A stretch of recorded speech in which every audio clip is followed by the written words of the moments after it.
là, vous voyez mon écran en plein écran. Ouais, traumatisme crânien, conférence pour émergence avec la Allez, date. impec. Je m'ouvre juste les petites fenêtres sur le côté au cas où il y a des gens qui n'arrivent pas à rentrer. Hop, dans la réunion. Et voilà. Et ben, on va pouvoir attaquer. Donc, si vous avez des questions, tout ça, vous n'hésitez pas.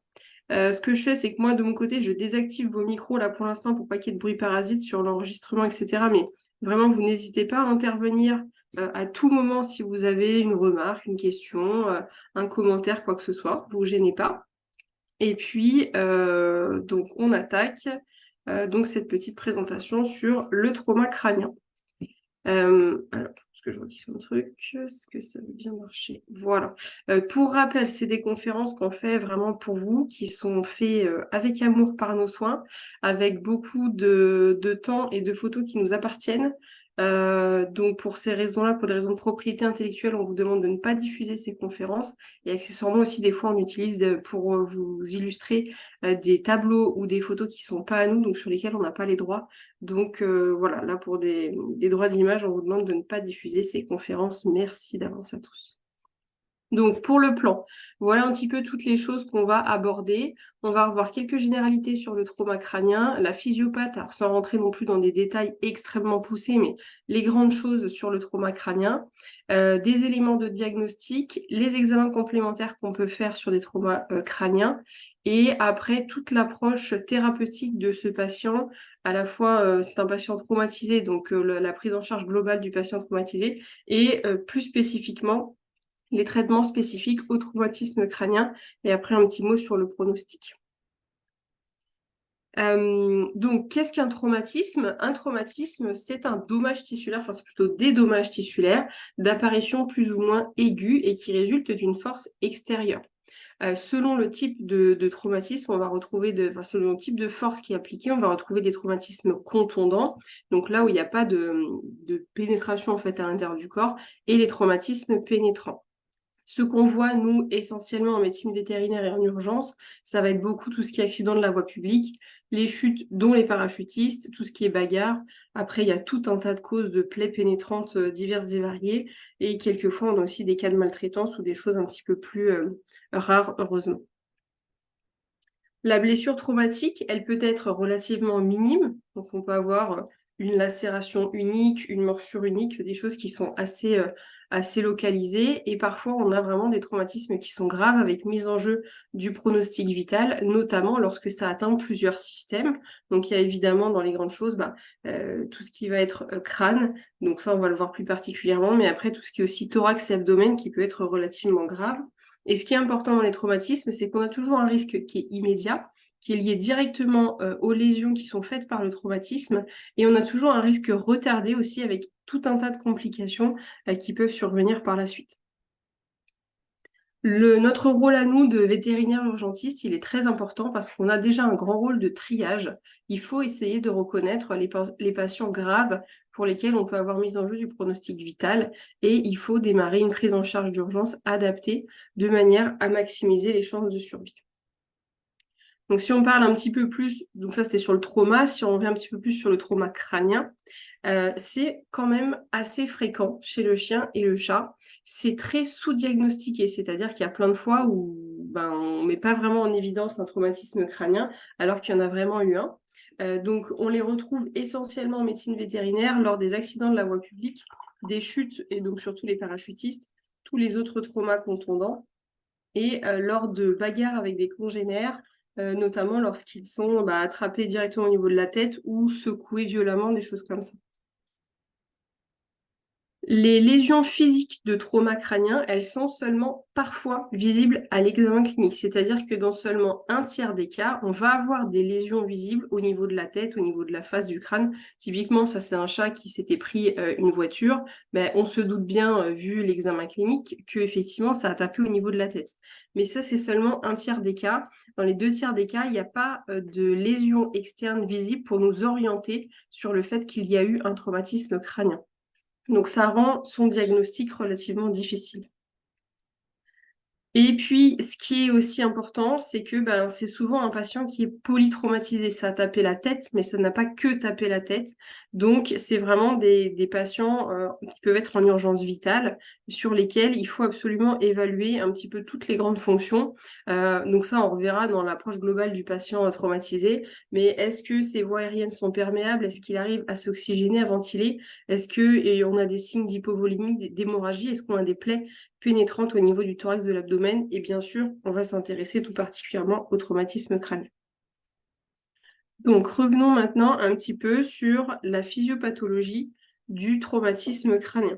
Alors, tout ce qui touche au cerveau, c'est toujours extrêmement compliqué, donc je ne suis pas rentrée dans le détail de tous les grands mécanismes, mais c'est des grandes lignes pour comprendre un petit peu les lésions directes et les lésions retardées. Donc, lors d'un trauma crânien, on va avoir ce qu'on appelle les lésions primaires, qui sont le résultat immédiat de l'événement traumatique.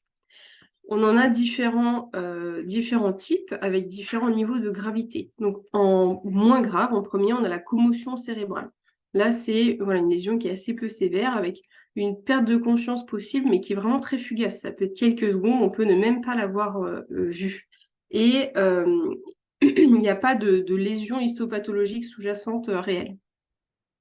Le niveau d'après, qui est un petit peu plus grave, là, c'est la contusion cérébrale.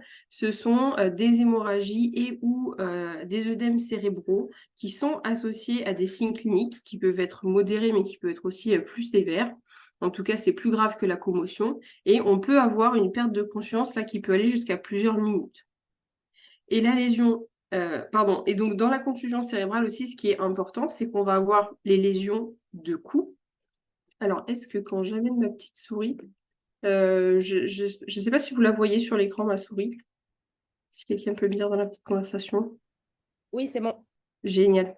Donc il y a les lésions, ce qu'on appelle de coups, qui sont, donc ça tape d'un côté, on va avoir directement des lésions juste à l'endroit où ça a tapé, mais le parenchyme cérébral se baladant dans la boîte crânienne entouré de son liquide céphalorachidien, à cause du mouvement qu'il va y avoir, il va venir taper de l'autre côté, et donc on va avoir les lésions de contre-coup qui sont vraiment localisées à l'opposé des lésions de cou. Donc on a vraiment du coup des signes cliniques qui peuvent être assez diffus.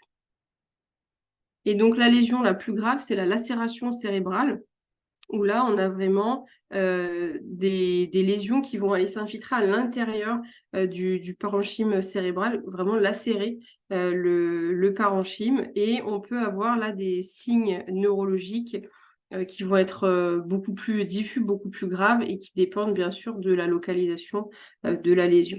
Donc ça, c'est pour tout ce qui est lésions primaires qui sont vraiment directement dues au trauma en aigu. Et ce qui est très important, c'est qu'il va y avoir potentiellement apparition de lésions secondaires dans les heures ou les jours qui suivent le trauma et qui sont liées à tout un tas de modifications métaboliques très complexes, à la fois au niveau intracrânien, ça on s'en doute bien, mais aussi à cause de phénomènes extracrâniens. Et ce qui est très important, c'est que ces phénomènes, ils vont résulter en une mort neuronale. Donc, qu'est-ce qui, au niveau systémique, va participer au développement de ces lésions secondaires? Eh bien, il y a plein de choses. Tout ce qui va être hypotension, hypoxémie, hyper ou hypocapnie, les syndromes de réponse inflammatoire systémique, si on a une hyperthermie, si on a une hyper ou une hypoglycémie, des désordres électrolytiques ou acido-basiques, etc., etc. Tout ce qui, en gros, impacte vraiment le corps dans son ensemble va évidemment venir impacter le cerveau, qui est un organe très sensible. Et au niveau intracrânien, voici les grandes choses qui vont favoriser le développement de lésions secondaires. Si on a une hypertension intracrânienne, un œdème cérébral, une compromission de la barrière hémato-méningée, un effet de masse. Donc ça peut être si par exemple on a un hématome qui s'est fait, il y a eu un saignement au niveau de à l'intérieur de la boîte crânienne et qui va donc pousser, prendre la place en fait à l'intérieur de la boîte crânienne. Si bien sûr on a un phénomène infectieux qui se rajoute par-dessus, si on a une vasoconstriction trop importante au niveau du cerveau et si l'animal développe des crises convulsives. Donc, tous ces mécanismes, sans rentrer dans les détails, ils vont favoriser la libération de médiateurs de l'inflammation, de neurotransmetteurs excitateurs, ils vont modifier la perméabilité des membranes cellulaires au niveau des neurones Et voilà, on ne rentre pas plus dans les détails, mais en fait, on va vraiment avoir une mort neuronale qui va s'étaler sur plusieurs heures, plusieurs jours. Et donc, les lésions qu'on a initialement ne sont pas figées dans le temps. Et c'est pour ça qu'on a vraiment un état qui peut se dégrader dans le temps, ce qui va bien sûr être de mauvais pronostics pour notre patient. Une notion qui est très, très, très importante, c'est celle que je vais vous expliquer ici, qui va régir aussi une grande partie de la prise en charge du traumatisme crânien pour tout ce qui est prise en charge vraiment spécifique au niveau trauma crânien. Donc, il y a pas mal d'abréviations, mais c'est tout le temps les mêmes. Donc, je vais essayer de bien vous redonner à chaque fois le nom complet, que vous ne soyez pas perdus. Mais en tout cas, voici comment ça fonctionne en très schématisé dans un petit cerveau de chien. Donc, vous avez le cerveau et ce qu'on veut, c'est qu'on ait un flux sanguin qui arrive au niveau de ce cerveau pour permettre l'apport en oxygène et en nutriments. Et ça, c'est ce qu'on va appeler la PPC, la pression de perfusion cérébrale. Donc ça, c'est voilà, le sang qui arrive au cerveau. Et puis, cette PPC, en fait, elle est égale à la différence entre la PAM, la pression artérielle moyenne, moins la pression intracrânienne. C'est juste une histoire de force. Il y en a un qui pousse dans un sens, l'autre qui pousse dans l'autre sens. Donc, voilà, PAM moins pic égale pression de perfusion cérébrale. Et l'objectif à tout moment pour le corps, c'est de maintenir une bonne PPC. Et ça va être notre objectif à nous aussi, parce qu'on veut absolument continuer à apporter de l'oxygène et des nutriments au cerveau. Sur un cerveau normal, eh bien, même s'il y a des variations dans la pression artérielle moyenne, il y a des mécanismes d'autorégulation qui se mettent en place et qui permettent de maintenir une bonne pression de perfusion cérébrale. Malheureusement, lorsqu'on a un traumatisme crânien, on peut avoir une perte de ces mécanismes d'autorégulation. Et donc, même sur une très très faible diminution de pression artérielle moyenne, on va tout de suite avoir des lésions ischémiques au niveau du cerveau. Et donc ça va vraiment aggraver les lésions existantes. Mais en tout cas, le corps n'est plus capable de s'autoréguler lorsqu'il y a des changements de pression artérielle moyenne. Une autre notion qui est importante, c'est la doctrine de Monro-Kelly, qui fait qu'on va comprendre pourquoi est-ce qu'on va avoir une augmentation de la pression intracrânienne lors de traumatisme crânien. Donc, c'est des sommes de volume. Donc, on considère donc un volume... je retrouve ma souris, voilà. On considère ici qu'on a un cerveau normal avec un volume intracrânien qui est normal. On a le volume du cerveau, le volume artériel, le volume veineux et le liquide céphalorachidien. Donc tout ça est à l'équilibre et tout se passe très bien. Si on a ici, vous voyez, apparition, alors là ça peut être une masse, mais ça peut être un œdème, une hémorragie, n'importe quoi qui est lié à votre traumatisme, eh bien dans cette boîte crânienne qui n'est pas extensible, on va avoir un volume de lésion qui va se créer et qui va donc forcément augmenter le volume intracrânien. Et plus la lésion elle est importante, plus ça va prendre la place du reste. Donc, si on a une augmentation d'un ou plusieurs de ces volumes suite à des lésions cérébrales primaires ou secondaires, on va avoir une augmentation du volume intracrânien et donc une augmentation de la pression intracrânienne. Et qui dit augmentation de la pression intracrânienne, qui est ici la force en bleu, eh bien, ça va dire diminution de la pression de perfusion cérébrale.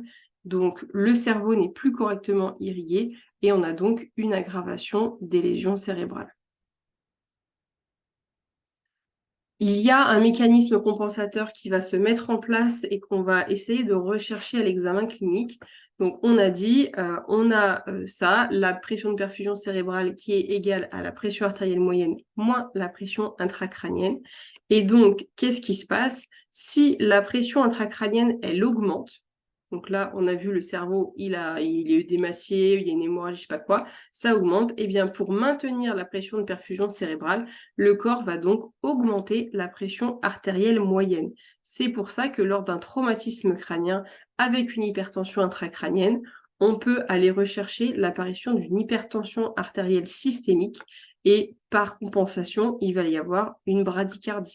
Donc ça, c'est la triade de Cushing. Hypertension intracrânienne donne une hypertension artérielle systémique plus une bradycardie. Donc ça, on le reverra dans la partie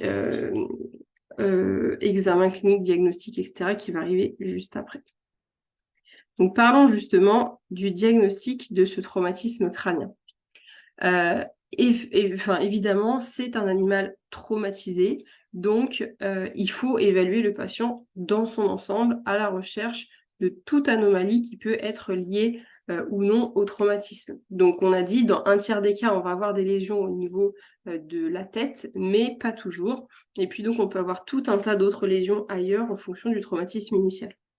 On va aller rechercher cette fameuse triade de Cushing dont on vient de parler, c'est-à-dire une hypertension artérielle plus une bradycardie. Si on retrouve ça à l'examen clinique d'un patient sur lequel on suspecte un choc au niveau de la tête, c'est vraiment très en faveur d'une hypertension artérielle, d'une hypertension intracrânienne, pardon, je dis n'importe quoi. Mais attention, c'est pas parce que vous n'avez pas la triade de Cushing que vous pouvez exclure une hypertension intracrânienne. Il n'y a pas que ça qui va rentrer en compte. Mais en tout cas, c'est sûr que sur un patient traumatisé, il faut faire attention à ça. Alors, la pression artérielle, c'est pas toujours facile, bien sûr, notamment à domicile. Vous n'avez pas forcément tout ce qu'il faut, mais on reverra 2-3 petites astuces après. Après l'examen clinique, on va faire un examen neurologique de notre patient et les éléments les plus importants pour aller rechercher des lésions au niveau du cerveau dans le contexte d'un traumatisme crânien, ce sont celles que je vous ai mis ici, donc l'état de conscience, la posture, la taille des pupilles et les réflexes photomoteurs. Et puis, si vous avez envie de vous amuser à neurolocaliser, eh bien, vous pouvez, en fonction du type de, notamment au niveau de la taille des pupilles et des réflexes photomoteurs, vous pouvez essayer de neurolocaliser. Alors, c'est pas toujours forcément hyper intéressant, important de neurolocaliser, mais enfin bon, ça peut vous donner aussi une idée en fonction du pronostic. Et donc là, je vous ai mis des anisocories. Pour voilà, des exemples d'anisocorie. Alors, c'est pas toujours facile de voir ce qu'il faut bien faire la différence entre une anisocorie avec, par exemple, comme ici, il y a vraiment un myosis d'un côté et une midriase de l'autre. Et puis, des fois, c'est juste une midriase d'un côté et des fois, c'est juste un myosis de l'autre côté. Donc, il faut essayer de trouver laquelle des deux pupilles a potentiellement une taille normale ou est-ce que les deux sont anormales comme sur ce patient-là. Donc voilà, l'examen neurologique va vous permettre d'aller rechercher ces choses-là et ça va aussi vous permettre de faire un score de Glasgow modifié. Donc ça, c'est quelque chose qui est adapté de l'humaine, on a fait une version modifiée qui est utilisable en médecine vétérinaire. Donc là, je vous ai mis la version en français. Et l'idée, c'est donc d'aller scorer notre patient en fonction de son activité motrice, de ses réflexes et de son état de conscience et de lui attribuer un score donc sur 18, sachant que plus le score est haut, mieux le patient est. Et donc, s'il a un score de Glasgow bas, eh bien, le pronostic sera moins bon. Mais ce qui est très intéressant, c'est plutôt le suivi du score de Glasgow que vraiment juste se baser sur son score initial. Parce qu'on peut avoir parfois un score initial qui n'est pas très bon et une très bonne amélioration, ce qui va être vraiment de pronostic favorable. Et inversement, un score moyen, mais qui reste moyen, ça va être un moins bon pronostic. Donc, ne pas hésiter à faire un score de Glasgow lorsque vous voyez votre patient à l'admission. Ça va vraiment être un outil intéressant après pour le vétérinaire traitant, notamment pour faire le suivi. Attention quand même, petite précision, lorsque vous faites un examen neurologique, si vous avez un patient qui est très débilité, notamment au niveau de son système cardiovasculaire et ou respiratoire, ça va modifier votre évaluation neurologique, notamment sur des états de choc importants, juste à cause de l'hypovolémie. Ils peuvent être hypovigilants, voire carrément en état de stupeur ou de coma. Donc ça ne sera pas forcément lié aux lésions neuro, ça peut être simplement lié à son système cardiovasculaire. Donc là, ça va être plus difficile de faire la part des choses. Et c'est pour ça que ça sera très intéressant de réévaluer après le début de la prise en charge médicale. Imagerie médicale, bah, ça peut nous aider bien sûr à faire notre diagnostic de traumatisme crânien, mais concrètement, on le fait peu ou pas en urgence. Alors bien sûr, les gros centres qui ont tout de suite sous la main un scanner ou une IRM, oui, ils peuvent assez rapidement passer par là, mais nous, concrètement, on le fait peu ou pas et on s'en porte très bien. En tout cas, sachez que les radiographies de crâne, elles sont souvent complètement inutile. On ne voit rien, ça fait une superposition de trop d'os différents. Donc c'est vraiment très très peu intéressant, très peu informatif. C'est une perte de temps et d'argent, donc franchement, on n'en fait pas. Le scanner va être très intéressant pour évaluer la boîte crânienne notamment. Lorsque, donc là, c'est une reconstitution 3D donc d'une image scanner avec des fractures de la boîte crânienne et on voit ce qu'on appelle une embarrure, donc avec un morceau d'os qui rentre dans le cerveau. Lorsque vous avez une fracture avec le morceau d'os qui sort vers l'extérieur, c'est pas très grave, mais lorsqu'on a une embarrure comme ça avec le morceau qui vient côté parenchyme, là, ça peut être plus grave. Et puis, le scanner va être pas mal aussi pour voir ce qui est hémorragie et œdème vraiment en aigu. Mais sinon, pour évaluer l'encéphale, le meilleur examen, c'est l'IRM. Donc voilà, ça c'est juste un petit mot, c'est pas pour nous en urgence, concrètement, on en a rarement besoin. Les examens complémentaires qu'on va pouvoir faire sur nos patients avec un trauma crânien. Alors, ce qui est très important, c'est que on est dans un contexte d'un patient traumatisé. Peut-être il y a un trauma crânien, peut-être il y a d'autres traumatismes ailleurs, sur le thorax, sur l'abdomen, sur les membres, etc., etc. On ne peut pas forcément tout gérer d'un coup. Il faut vraiment se concentrer sur ce qui est organes vitaux. Donc, bien sûr, il y a le cerveau, mais il y a aussi donc, tout ce qui va être respiratoire et abdominal essentiellement. Et après, les organes non vitaux, il a une patte cassée, il a je sais pas quoi, une articulation luxée ou que sais-je. C'est pas forcément notre priorité. Il faut vraiment savoir faire dans l'ordre. Donc, le plus important, c'est de faire des examens complémentaires et une stabilisation médicale vraiment en urgence.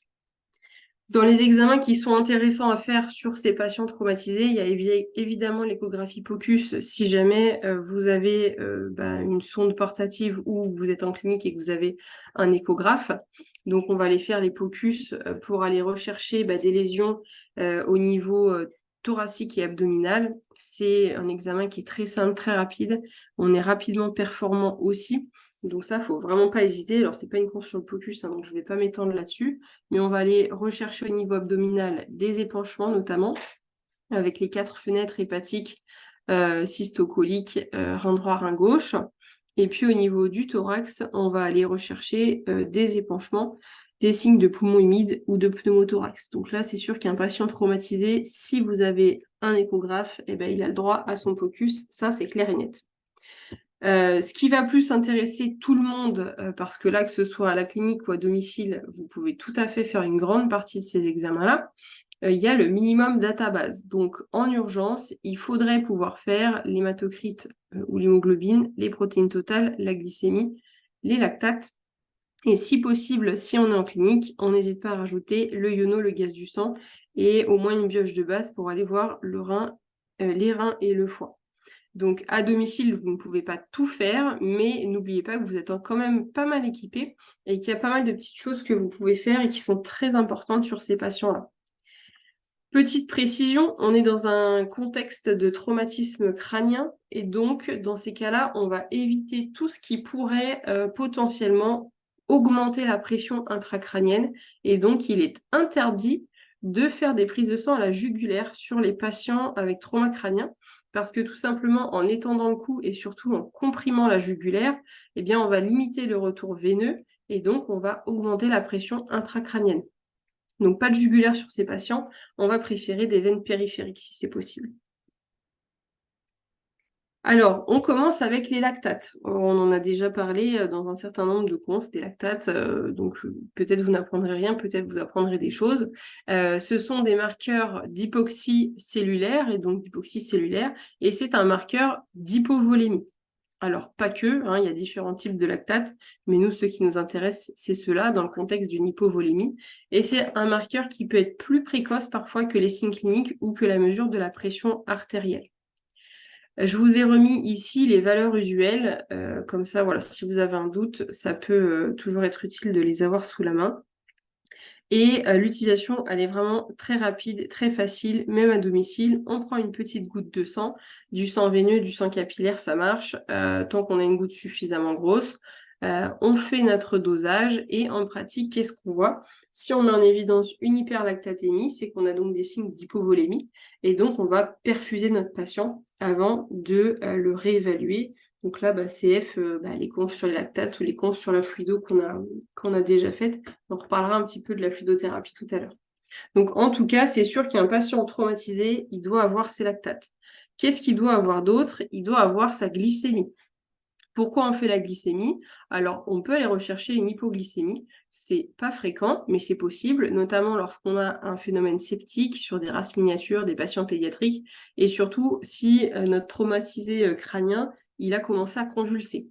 Donc là, on veut s'assurer que son stock de glucose est suffisant pour éviter qu'il y ait un déficit énergétique supplémentaire. Si jamais on a une hypoglycémie, on peut faire un bolus de glucose en utilisant toujours bien du G30 et pas du G5 pour complémenter en glucose.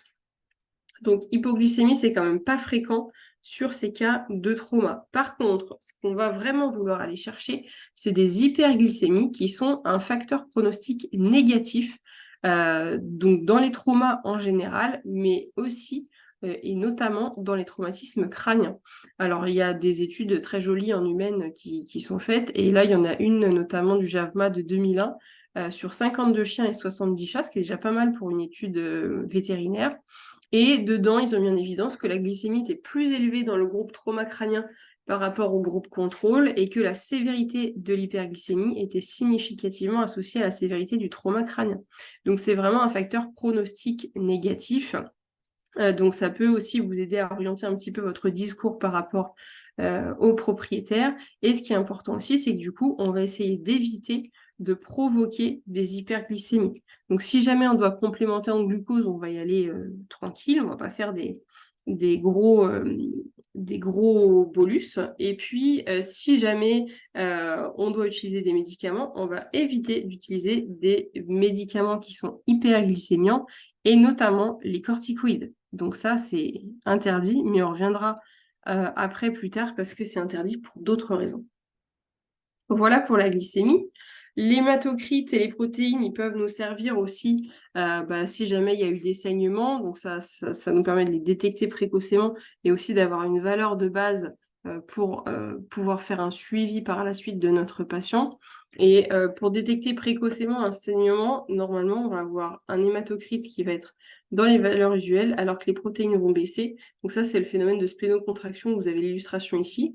Ça, c'est votre volume sanguin de départ. Vous avez saigné, donc vous avez perdu de manière équivalente en hématocrite et en protéines, parce que vous avez perdu du plasma et des globules. Et ensuite, il y a une splénocontraction qui se fait, donc la rate, elle va redonner des globules rouges, mais par contre, vous voyez que votre quantité de plasma n'a pas changé, donc les protéines, elles, ne vont pas monter. Donc, si vous avez l'hématocrite qui s'est normalisé avec les protéines qui restent basses, c'est en faveur d'une perte sanguine avec splénocontraction. Bon, voilà, c'était la petite parenthèse. Vous n'avez pas les protéines totales à domicile, mais vous pouvez au moins faire l'hématocrite pour être sûr qu'il n'y ait pas de souci par rapport à ça. Et puis, bien sûr, l'urée et la créatinine qui sont toujours intéressantes sur des patients traumatisés. Le rein, un organe qui est très perfusé et qui est très, très sensible à tout ce qui va être hypovolémie, hypoxie. Donc là, il faut vraiment faire attention à cet organe-là. Et puis, des fois, dans les traumas, on a aussi des ruptures des voies urinaires, comme c'était le cas chez ce chat-là. Donc, on n'hésite pas aussi à checker ça. Et en tout cas, ce qui est important, c'est que sur des cas de trauma, on va éviter d'utiliser des médicaments qui ont des effets indésirables sur les reins avant d'avoir contrôlé cette fonction rénale. Donc, notamment les AINS, je ne vous conseille pas de les utiliser sur des traumas si vous n'avez pas vérifié votre créate avant. Après, évidemment, chacun fait comme il le sent, mais si possible, c'est quand même mieux de vérifier avant. Donc ça, c'était pour tout ce qui va être examen vraiment d'urgence. Et le bilan lésionnel complet, je suspecte qu'en plus, il ait une fracture d'un membre du bassin de je sais pas trop quoi. Je voudrais faire un bilan sanguin complètement exhaustif, patati patata. Ok, eh bien ça n'arrivera que dans un second temps, une fois que l'animal sera stabilisé, et ce sera probablement soit en clinique chez nous si jamais il est hospitalisé, soit sinon chez le vétérinaire traitant. Évidemment, on module un petit peu son discours sur certains cas. Typiquement, un chat comme ça où, bon là c'était un parachutiste, hein, À l'examen neurologique, il était évident qu'en plus de son traumatisme crânien, il était en stade 5 au niveau neuro sur les membres pelviens, et à la palpation de la colonne, on savait très bien qu'il y avait des fractures au niveau colonne. Donc dans ces cas-là, oui, on peut taper une petite radio avant pour être sûr, avant de se lancer dans tous les trucs. Mais sinon, on est d'accord que les radios, ça n'est pas censé être fait forcément en urgence. Le monitoring de ces patients-là, donc là c'est pareil, à domicile, on sort un petit peu du cadre du domicile, mais il y a pas mal de cliniques maintenant, donc parlons un petit peu du monitoring. Une des choses qui va être très intéressante à monitorer, c'est la pression artérielle. Parce que à la fois, on ne veut pas avoir une pression trop basse, parce que on veut pas que l'animal il soit en choc, on veut continuer à bien perfuser notre cerveau, et à la fois, on sait que si on a une hypertension avec une bradycardie, c'est en faveur d'une hypertension intracrânienne. Donc le monitoring de la pression est très intéressant.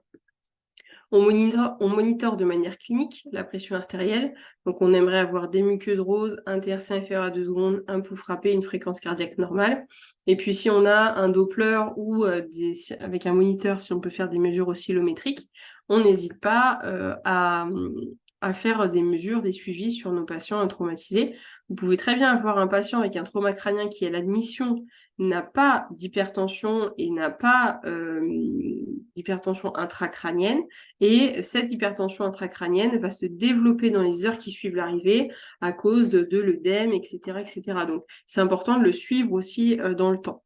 Et là où c'est important aussi, c'est que si on a une hypertension plus de la tachycardie, ça va plutôt être en faveur de douleur, alors que si on a une hypertension artérielle plus une bradycardie, là, on va plutôt être sur une hypertension intracrânienne. Donc, en fonction de ce qu'on va suspecter, eh bien, on ne va pas mettre en place les mêmes traitements. Au niveau monitoring, c'est très important aussi de suivre la fonction respiratoire sur nos animaux hospitalisés. Il est important que ces traumatisés crâniens ils aient une bonne oxygénation. Donc ça, c'est la quantité d'oxygène dans le corps. Donc on peut le vérifier avec l'oxymétrie de pouls. L'objectif, c'est d'avoir une ESP de O2 supérieure à 94%. Et si on a la chance d'avoir une machine qui fait les gaz du sang artériel, on peut les faire aussi. Et puis si on voit qu'on a une oxygénation qui n'est pas suffisante, eh bien on va donner de l'oxygène à notre animal. Et puis parfois, c'est des patients sur lesquels il faut passer à des techniques d'oxygénothérapie non conventionnelles, c'est-à-dire oxygénothérapie haut débit, tout ce qui va être ventilation en pression positive, ventilation mécanique, etc., etc. Bon là, on est sur des cas très compliqués. Souvent, il faut les référer dans des gros centres avec des pronostics qui sont quand même pas foufou. Également, on veut s'assurer que notre animal a une bonne ventilation. Donc ça, c'est différent de l'oxygénation. Là, ça concerne le CO2. Donc, si on a un moniteur et que on peut mesurer la capno, tant mieux, on le fait. On va avoir pour objectif d'avoir un ET de CO2, donc end-tidal CO2, entre 30 et 35. Si on a les gaz du sang, de nouveau, on peut faire les gaz du sang. Attention, parce que toute modification du débit cardiaque va modifier ces valeurs-là aussi, donc c'est pas toujours facile à interpréter. Voilà un petit peu pour tous les examens complémentaires qu'on peut faire. Et donc maintenant, on va vraiment s'intéresser à la prise en charge médicale de nos patients traumatisés.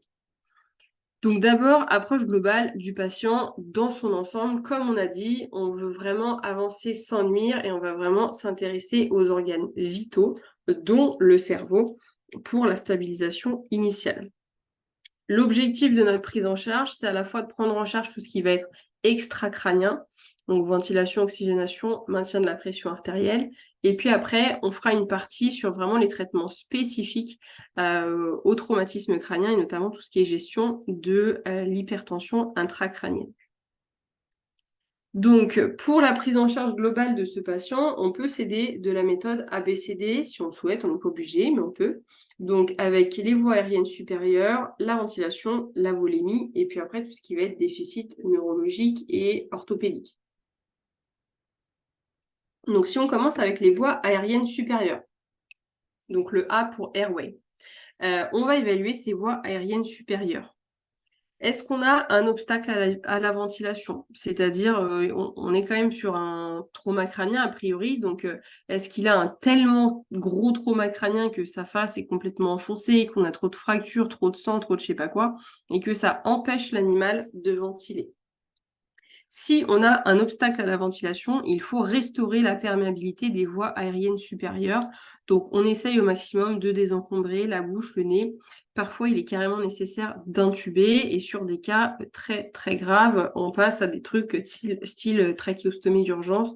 Bon, là, c'est vrai que c'est quand même plus compliqué. Ensuite, B pour breathing. Donc là, on va passer à la ventilation.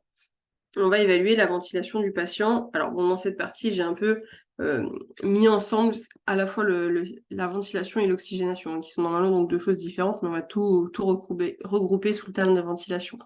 Donc, on sait que sur ces patients, ils sont très régulièrement déjà en syndrome de réponse inflammatoire systémique.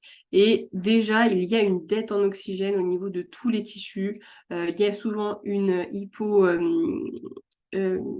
volémie, donc une hypoperfusion au niveau des tissus, etc., etc. Donc, c'est vraiment très important de maintenir une bonne oxygénation.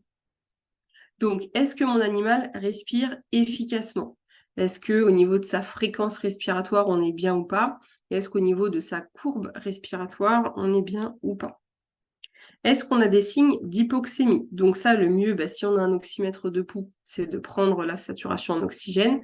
Et après, on peut aussi regarder la couleur des muqueuses. Donc là, vous voyez un exemple de cyanose sur cet animal.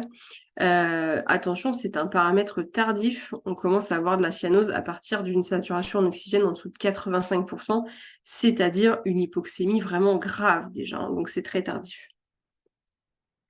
Si jamais on s'aperçoit qu'il y a un problème au niveau de l'oxygénation de notre patient, eh bien, on va lui apporter de l'oxygène en utilisant prioritairement des techniques rapides et peu invasives. Donc, le flow by, c'est-à-dire juste on met de l'oxygène devant le nez de notre animal, ou le petit masque à oxygène ici. Attention, tout ce qui va être lunettes nasales, sonde nasale est contre-indiqué dans les cas de trauma crânien, puisque ça va participer à augmenter la pression intracrânienne. Donc, on évite ce genre de technique lors de trauma crânien. Et on n'hésite pas aussi, comme tout patient qui a des difficultés respiratoires, à sédater un petit peu notre animal de manière à limiter le stress, la douleur et l'agitation qui augmentent les besoins en oxygène. En fonction de notre patient et de son niveau de douleur, on va choisir un morphinique adapté. Sur un patient qui a peu ou pas mal, on va préférer le butorphanol qui a vraiment une bonne action sédative et qui est donc peu antalgique. Si notre animal a mal, on va préférer la méthadone qui est assez sédative, moins que le butor, mais par contre qui est un bon antalgique. Et si notre patient a vraiment très mal et qu'on a la chance d'avoir du fentanyl à disposition, eh bien on peut utiliser un bolus de fentanyl qui est très sédatif, très très antalgique, mais par contre qui a une durée d'action très courte, une vingtaine de minutes à peu près, max. Donc souvent, on va le mettre en perfusion continue. Sur ces patients-là, à partir du moment où on a de la douleur et des difficultés respiratoires, on évite d'utiliser la buprénorphine, qui a déjà un délai d'action qui est long et surtout qui n'est quasiment pas sédative. Donc on n'aura pas ce bénéfice de la sédation pour calmer notre patient au niveau respiratoire. Ensuite, on va pouvoir évaluer la volémie. Donc c'est pour circulation. Donc là, on va évaluer la perfusion tissulaire du patient. Je vous ai remis ici les paramètres cliniques de la volémie qu'il est impératif de bien connaître. Donc, c'est ces paramètres-là qui vont vous permettre de statuer sur est-ce que la volémie de mon patient est bonne ou pas.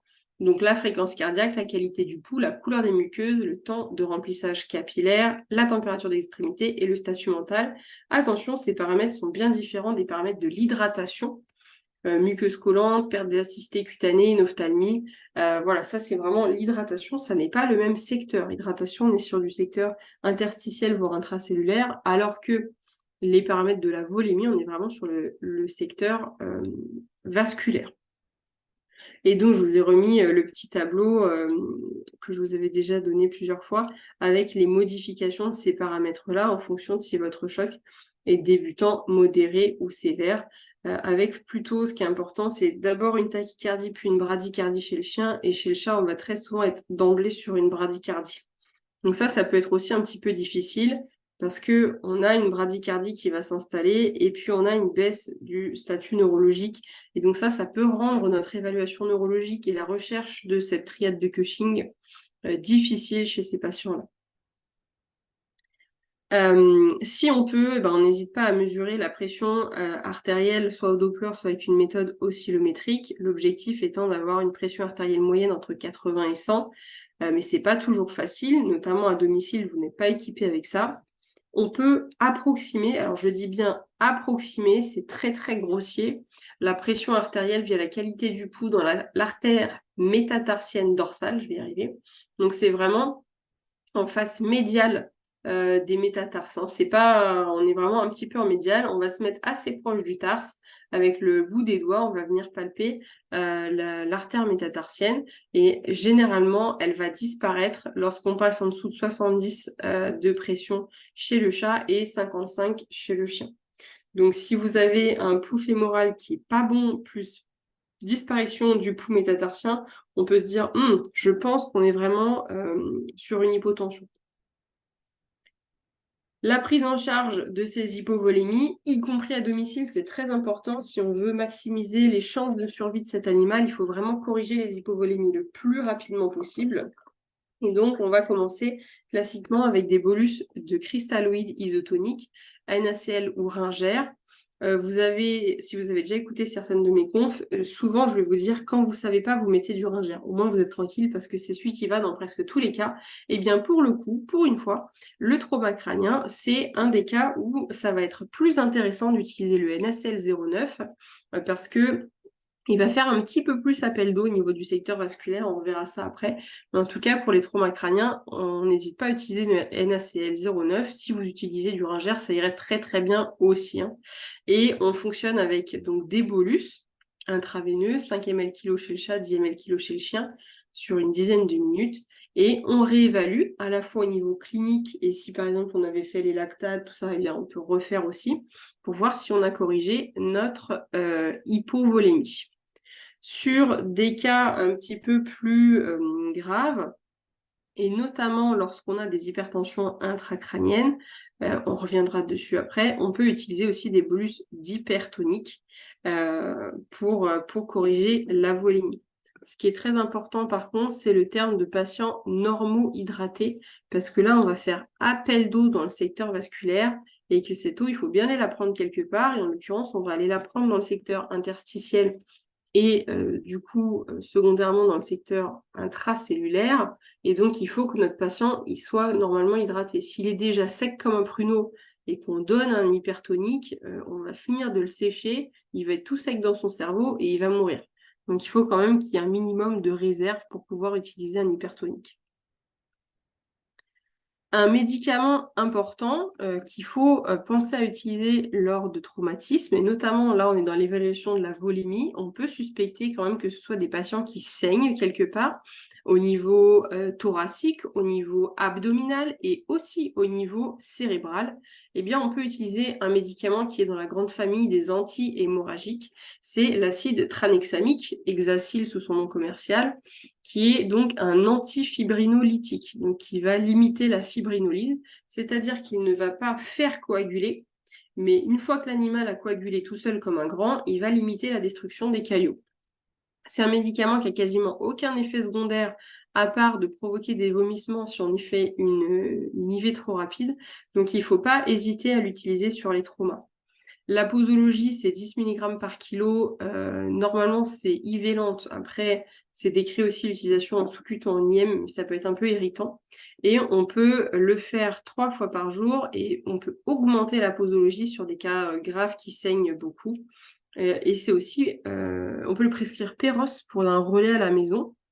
Si jamais vous jugez que l'animal il reste chez lui, mais vous voulez continuer à donner un anti-hémorragique en comprimé ou en sirop, les deux ça existe, vous pouvez le prescrire.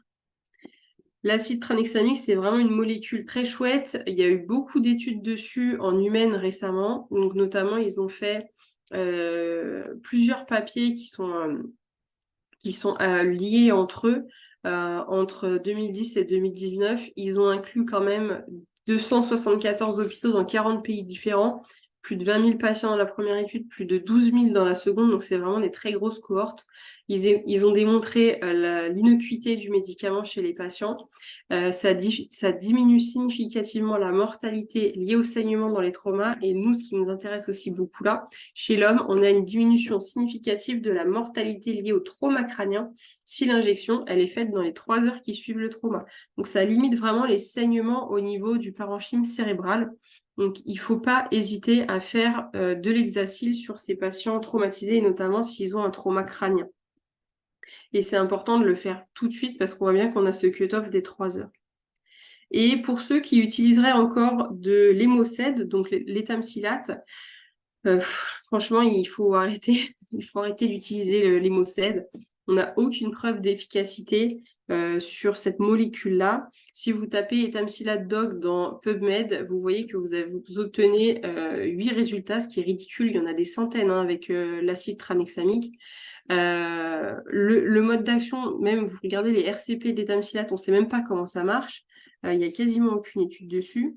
Et récemment, il y a quand même une étude qui est sortie, là, en 2023, sur 20 chiens sains. Ça montre que potentiellement, un des effets quand même intéressants, c'est que ça limite l'action de l'héparine lorsqu'on donne de l'étamsilate à forte dose. En l'occurrence, nous, les patients, là, typiquement un trauma, c'est pas un problème de surdosage d'héparine, hein. Donc, aucun intérêt dans ce cas-là. Et en plus de ça, dans cette étude, qu'est-ce qui montre? C'est qu'il y aurait possiblement une action fibrinolytique, c'est-à-dire pro-hémorragique, chez les chiens sains. Donc vraiment, on peut carrément faire l'inverse de ce qu'on souhaite avec cette molécule. Donc franchement, bannissons l'hémocède et préférons l'acide tranexamique. Parfois, si ça saigne vraiment très fort, eh bien, ce sont des cas sur lesquels il faut envisager une transfusion. Ça peut être un peu chaud à domicile, même s'il y en a qui se chauffent, hein, mais ça peut être un peu compliqué. Sinon, c'est des patients qu'il faut référer en clinique. Donc, on va faire soit des transfusions classiques en 2 à 4 heures, soit des fois, on est carrément obligé de faire des transfusions massives lorsqu'on a vraiment des chocs hémorragiques. Bon, là, c'est des patients avec un pronostic qui peut être un petit peu réservé. Et en tout dernier, on viendra évaluer les déficits de notre animal. Donc, on a déjà vu les déficits neuro. Et puis, juste après, on a la partie sur les traitements spécifiques, notamment de l'hypertension intracrânienne. Mais on pourra penser aussi sur ces patients traumatisés à tout ce qui va être lésions type plaie ou lésions orthopédiques. Donc, oui, il faut quand même à un moment, même si c'est pas la priorité, prendre aussi ça en charge, au moins pour les soins minimums. Donc, faire des soins de plaie, si c'est cassé, luxé, je sais pas quoi, en dessous d'un coude ou en dessous d'un genou, on n'hésite pas à immobiliser lorsque c'est possible. Et sinon, on va recommander de la cagiothérapie. Et bien sûr, on n'oublie pas l'analgésie sur ces patients-là. Donc, voilà ce qui nous amène au traitement spécifique qu'on va vraiment pouvoir utiliser dans le trauma crânien. Et je vous ai remis donc le petit schéma que j'aime bien parce qu'il faut vraiment qu'on se rappelle de ça. Nous, on veut maintenir notre pression de perfusion cérébrale, qui est la différence entre la pression artérielle moyenne moins la pression intracrânienne. Et on a dit donc que quand on avait un trauma crânien avec une augmentation du volume, eh bien une augmentation de la pression intracrânienne. Et donc, c'est là qu'on va avoir augmentation de la pression artérielle moyenne pour maintenir notre pression de perfusion cérébrale. Première ligne du traitement spécifique, ce sont les hypertoniques. Et donc, pourquoi est-ce qu'on veut utiliser un hypertonique dans la prise en charge des hypertensions intracrâniennes? Petit rappel sur la distribution des fluides pour bien comprendre tout ça, même si je pense que pour beaucoup, c'est parfaitement clair, je le redis quand même.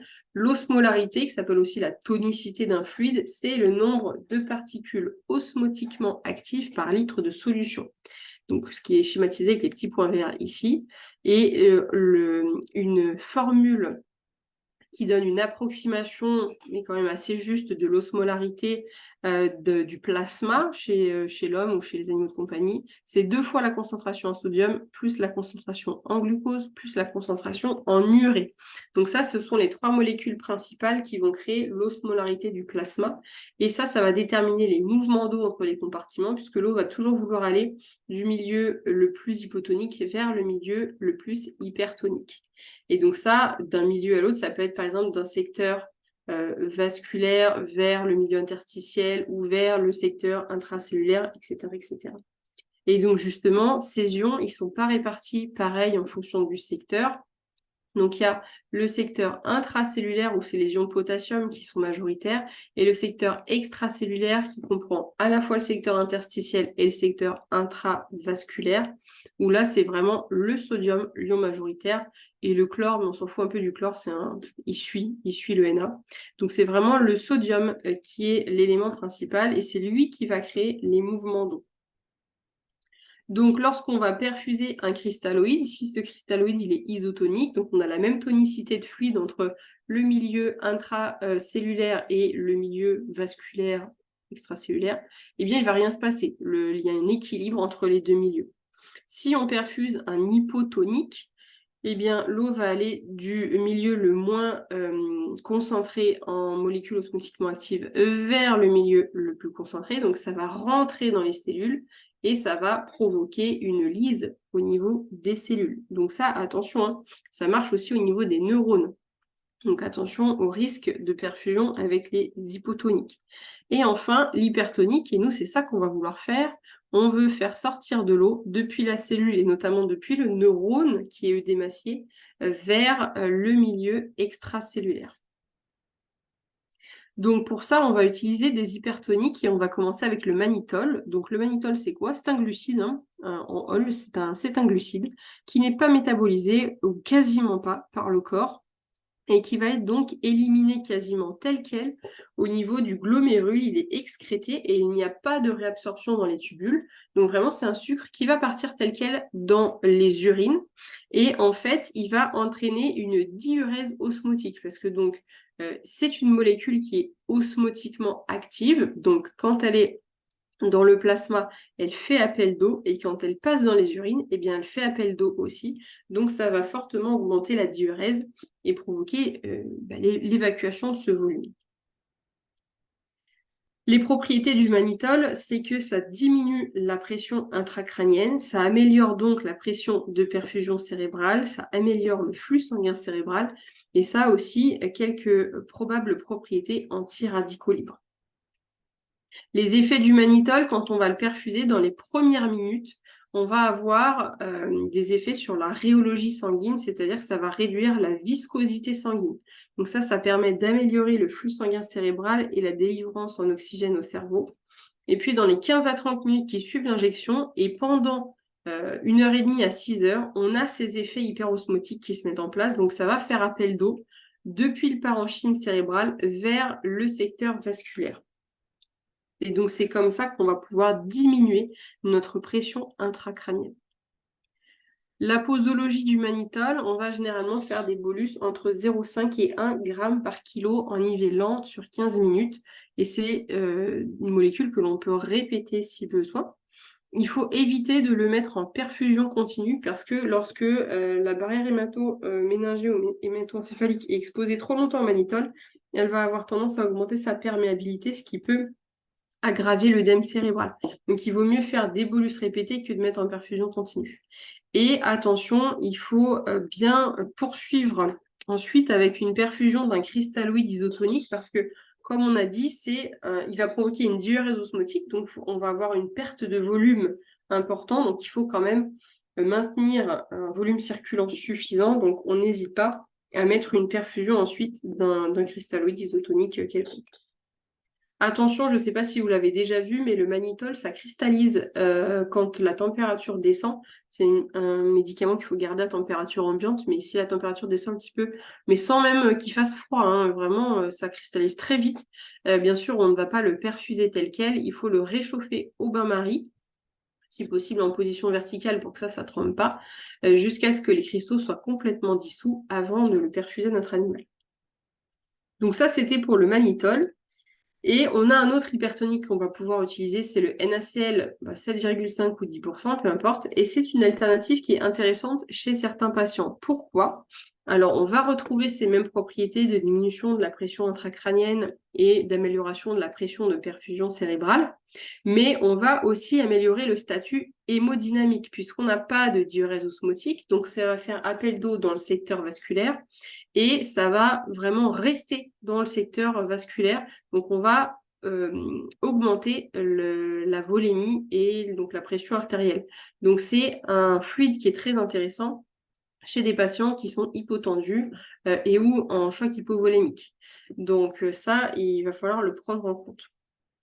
Les effets, on retrouve la même chose que pour le mannitol. Donc, ça va aussi diminuer la viscosité sanguine et ça va, avec son effet hyperosmotique, faire appel d'eau dans le secteur vasculaire.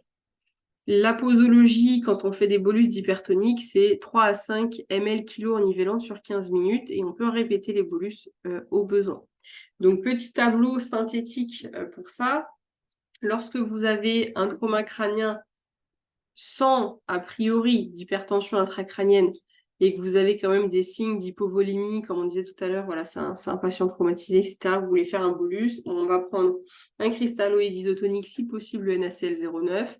On va faire un petit bolus entre 5 et 10 ml kg en IV sur 10 minutes et on peut répéter ces bolus. Lorsqu'on a une hypertension intracrânienne avec une pression artérielle qui est normale ou augmentée, où on n'a pas besoin de remplir notre animal, eh bien là, on peut utiliser tout à fait le mannitol en faisant donc un bolus entre 0,5 et 1 g par kilo. Ça aussi, c'est répétable et on n'hésite pas à ajouter un cristalloïde isotonique pour pas trop déshydrater notre animal. Si par contre, vous avez une hypertension intracrânienne et une hypotension, mais vous pouvez aussi le faire lorsque la pression est normale ou augmentée, eh bien, on va utiliser le NaCl 7,5 ou 10% dans ces cas-là. Autre traitement spécifique, les anticonvulsivants. En humaine, il y a des crises convulsives qui sont assez fréquentes en post-trauma crânien, jusqu'à 14% des patients dans les 3 ans suivant le trauma crânien. Donc, c'est vraiment des choses qui peuvent arriver de manière retardée. Et ils n'ont pas réussi à démontrer d'effet bénéfique de la mise en place d'un traitement anticonvulsivant de manière prophylactique sur l'apparition de ces crises retardées. On a à peu près les mêmes phénomènes qui sont décrits en médecine vétérinaire, même si c'est beaucoup, beaucoup moins étudié.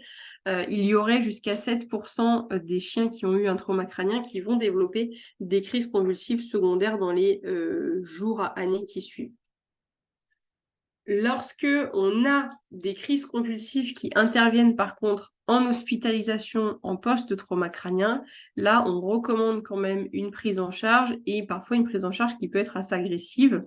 Les molécules qui sont recommandées prioritairement, ça va être les benzodiazépines, donc diazépam, midazolam, et le lévétiracétam. Mais après, voilà, un CF, les confs sur les crises convulsives et la prise en charge générale des crises convulsives, ça peut être aussi du phénobarbital, ça peut être du propofol, ça peut être toutes ces choses qu'on utilise classiquement pour la gestion des crises convulsives. Mais en tout cas, si vous intervenez sur un trauma crânien et qu'il y a des crises convulsives, il faut vraiment les prendre en charge. Autre traitement, les corticoïdes. Donc, historiquement, les corticoïdes étaient utilisés dans les traumatismes crâniens pour leur action anti-inflammatoire. Il y a eu une très grosse étude sur plus de 10 000 patients dans laquelle ils ont montré qu'on avait vraiment une péjoration du pronostic à 2 semaines et à 6 mois post-trauma.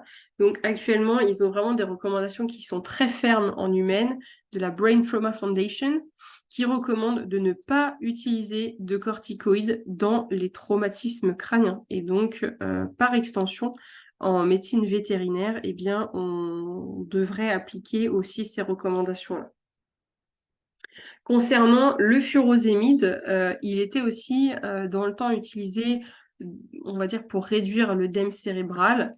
seul ou en association avec du mannitol, le problème, c'est que on a vraiment le furosémide, ça joue vraiment sur le secteur vasculaire, sur le volume circulant.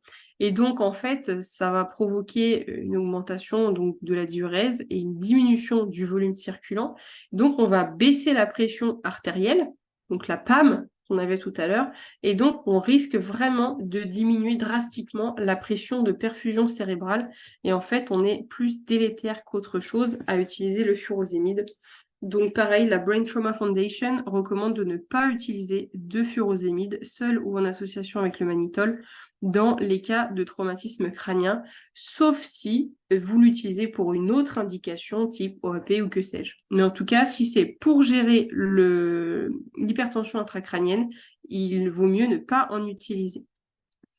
Dans les autres choses qu'on peut faire au niveau du traitement, on peut essayer de diminuer tant bien que mal le volume sanguin cérébral. Et pour ça, on peut élever un petit peu la tête de notre patient entre 15 et 30 degrés pour augmenter le drainage veineux et donc diminuer la pression intracrânienne et augmenter la pression de perfusion cérébrale.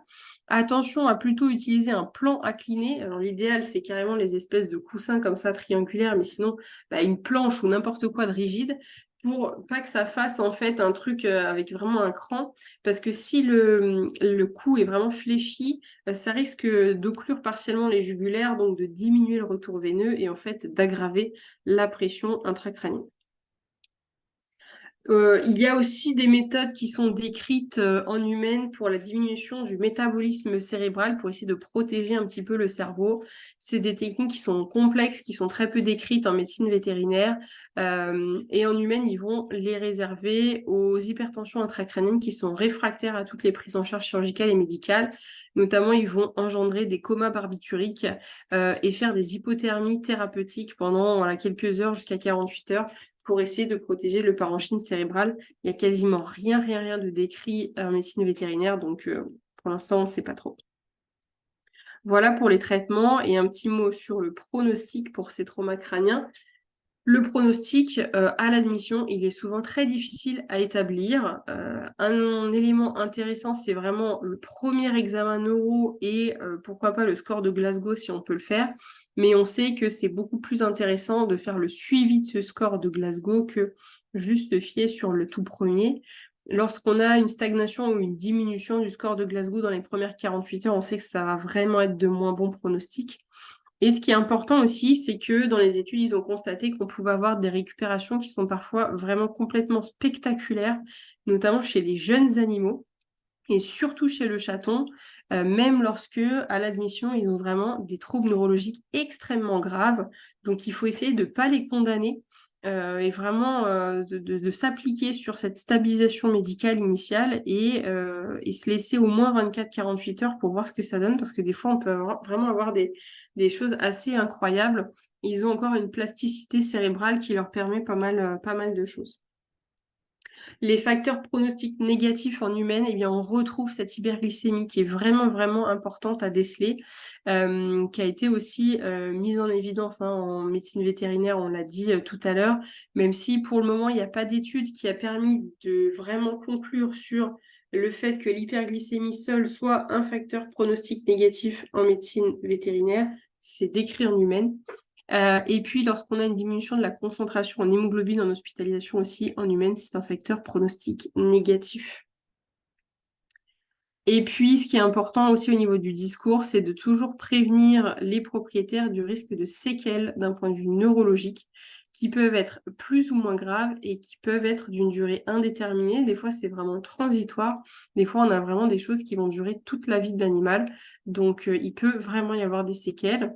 Et on a aussi le risque de développement de crises convulsives secondaires retardées. Donc là, ça peut être vraiment dans les jours, les semaines, les mois, voire les années qui suivent le traumatisme et qui peuvent être en lien avec des genres de cicatrices en gros qui se sont faits au niveau du parenchyme cérébral et qui créent des foyers épileptogènes. Voilà pour conclure les petits messages importants. Donc c'est des cas qui peuvent être vraiment graves et surtout qui peuvent ne pas être dramatiques au départ, mais avec une dégradation très importante qui peut se faire par la suite. Donc, il ne faut pas les négliger, ces cas-là. Il faut vraiment s'appliquer à faire un examen clinique complet. On peut s'aider de la méthode ABCD pour repérer les situations d'urgence, à la fois sur le plan neurologique, mais à la fois bien prendre en charge le patient dans sa globalité. On essaye de mettre en place une prise en charge rapide et adaptée, à la fois pour gérer tout ce qui va atteindre l'extra-crânien, notamment on avait dit tout ce qui va être respiratoire et volémie, et puis bien sûr tout ce qui est intracrânien. Et on n'hésite pas sur ces patients-là à hospitaliser ou à référer parce que, comme on le sait, voilà, il peut vraiment y avoir une dégradation dans les heures qui suivent. Et on n'oublie pas les médicaments interdits, comme on l'a vu tout à l'heure.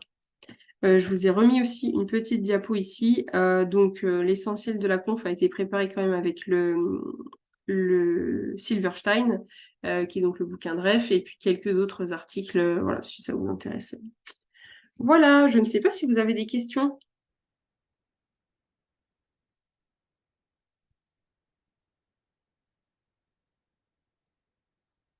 Pas de questions. N'oubliez pas de remettre votre micro si vous voulez intervenir. Bon, écoutez, s'il n'y a pas de questions, merci aux courageux qui ont tenu jusqu'au bout. Et sinon, les autres, n'hésitez pas à regarder la fin en replay. Et puis, merci à tous d'avoir été là et je vous souhaite une belle fin de journée.